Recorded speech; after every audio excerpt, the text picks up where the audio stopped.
I sold my Galaxy Note 10 Plus last week. Let me tell you why.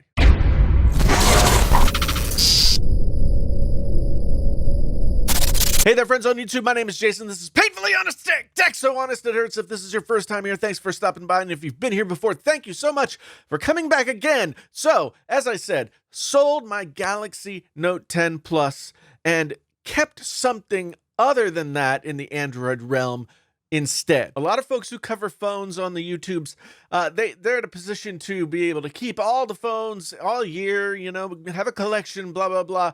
And I'm just not really at that point yet. Like, if I spend $1,000 on a phone or $1,100 on a phone and I'm not going to use it, then I kind of have to get that money back after the cycle for that phone has kind of died down. And usually what I end up doing every year is I have one Android phone that I keep, and I have an iPhone. There were a lot of things I liked about the Note phone, and I think it's worth mentioning what they were. And then there are a few things that I didn't like, and I think as I go through that with the Note and then with the LG phone, you'll see perhaps why I decided that the Note phone was not the right phone for me to keep this year. So what do I like about the Note phones? I mean, there's the screen was awesome. The screen is awesome on the Note phones, and Samsung, even though they're not as saturated as they once were, the screens always look great, and this is probably the best looking screen that I've seen on a phone this year. Although, supposedly the iPhone screen scores better or whatever, the Samsung phone was always like, it popped. The S Pen has always been a big feature for me with the Note phones. Of course, the only phone that has that feature, and when you have a phone that has one feature that no other phone has and it's valuable to you, it sometimes persuades you to keep that phone over others. The camera on the Note 10 Plus was much better this year. Last year's Note 9 was an okay camera. The S10 was a good camera, but the Note 10 Plus, the pictures were good just about across the board with everything that you did. So I was very impressed with the Note 10 camera. Those were the things that I really liked. Of course, I didn't like things. One thing I didn't like was the screen. Why? Because of the false touches that you would get. Even though I've downloaded the good whatever app there is, and I've toggled the switch in the settings, I still got all kinds of false touches whenever I use the Note phone. I don't think I'm ever going to be happy using a phone that has rounded edges, because it's too much of a pain in the rear end. Even if it does look nice, I just don't like it. The in-display fingerprint reader for me, no matter how many times I scan my finger in or any of that kind of stuff, it just was slow and not reliable all the time. And for something that is like supposedly the easiest way to get into the phone, I just really couldn't see myself staying with that. And then, of course, there were the gimmicks like the AR doodle and the gestures with the S Pen that I could never really get to work out. I mean, at the end of the day, the Galaxy Note 10 Plus is a baller phone. If you love the Galaxy Note 10, I don't blame you whatsoever. But there were enough things that were bothering me long enough into the time that I was using it that I started to think, like, is this the phone I'm going to keep, or am I going to keep another phone? So that's what brings us to the LG V50. This is a phone that nobody has really talked about this year. I don't think any of the big YouTubers did a review of this phone. I did a review that you can check out on my channel. I'll put a link there so you can go check it out. But otherwise, like, nobody's really talking about this phone. And I guess it makes sense, because this phone is $1,000. It has 5G in there, and nobody needs 5G. There's no need for anyone to have a 5G phone no matter where you live right now. I mean, the 5G that's available in Chicago is not reliable. It's not widespread, and there's one building in New York City where you can go and use 5G. So the fact that this is a 5G phone maybe put some people off. The fact that it's $1,000 maybe put some people off. But for me, well, I think $1,000 for this phone was a little too expensive.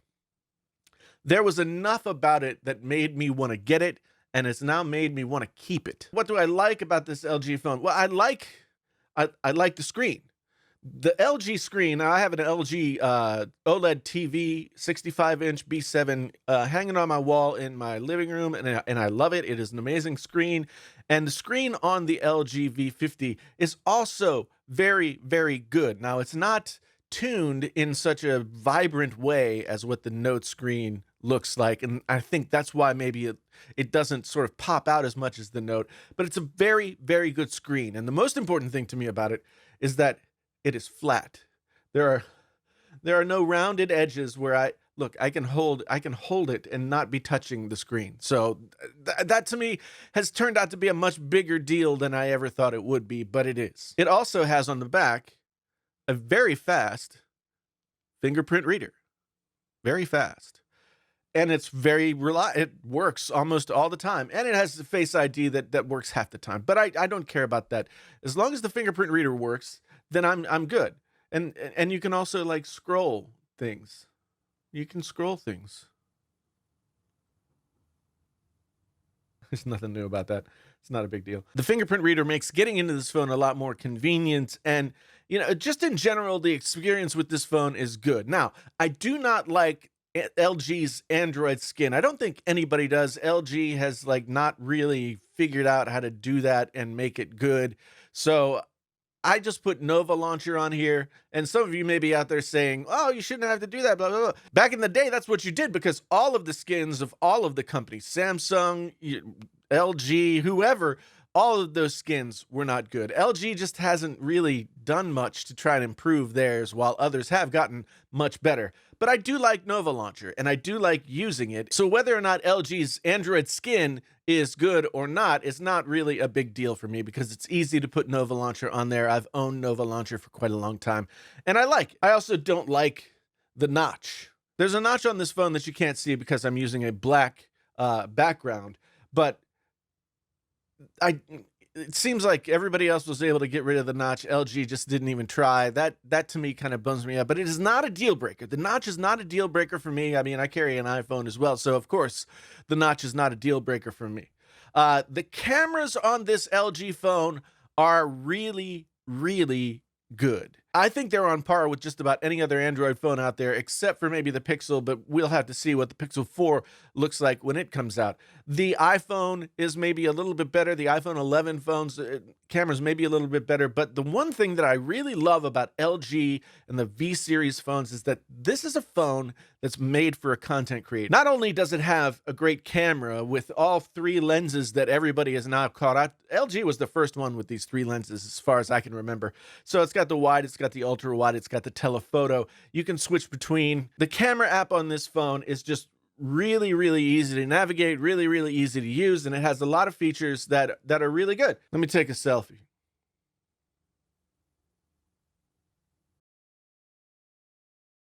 On top of that, in terms of creator stuff, the recording program that's in this LG phone is much more involved than anything else. It's not just like voice memos or anything like you get with some other phones. And it has, if you're out recording live music, the microphones on this thing attenuate themselves and go into a compression level that really makes it sound great. The iPhones have always been really, really great for creators.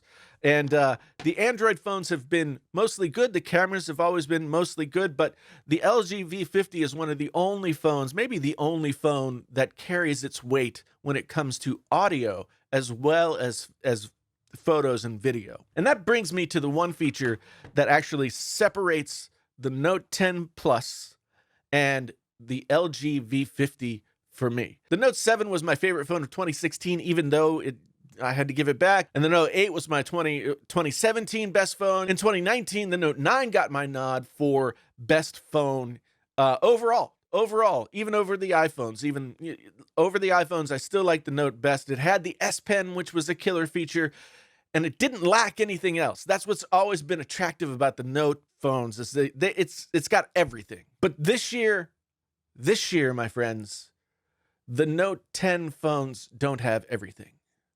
And it's that little thing right there.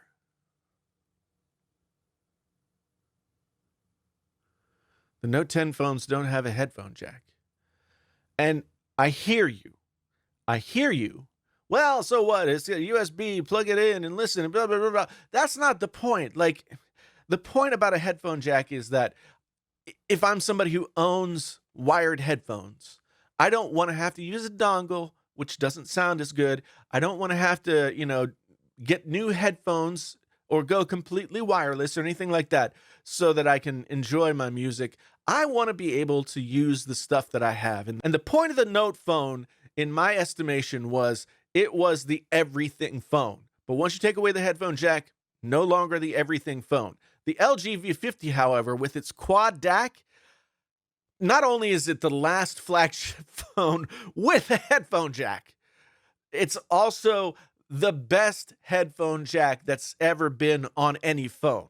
So, you can plug your less sensitive headphones in here, the more audiophile grade headphones, and they sound great. You can use regular headphones, they sound great.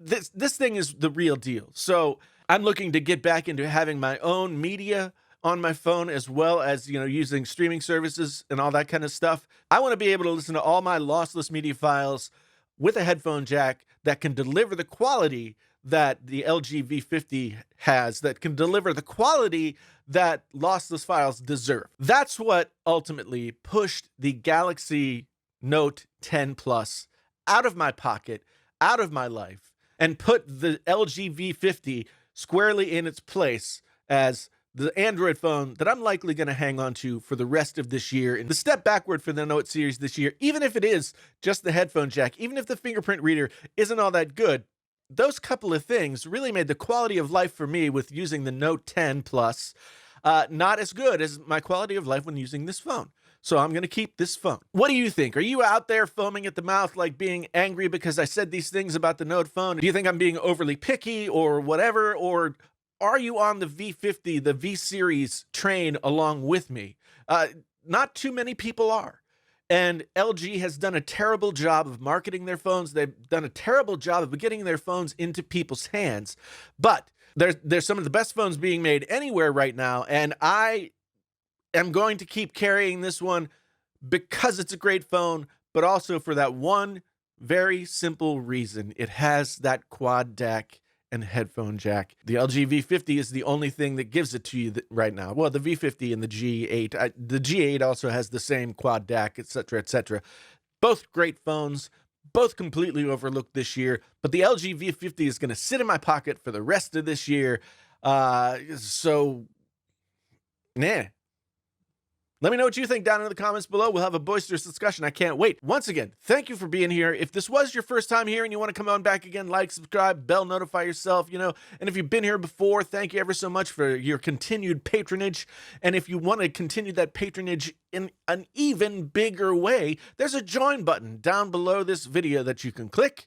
And you can, for a very small amount of money, become a member of the Painfully Honest Tech community, the Wizard Squad, as we like to call ourselves. And the more the merrier. To recap, my name is Jason. This is Painfully Honest Tech. Tech so honest it hurts.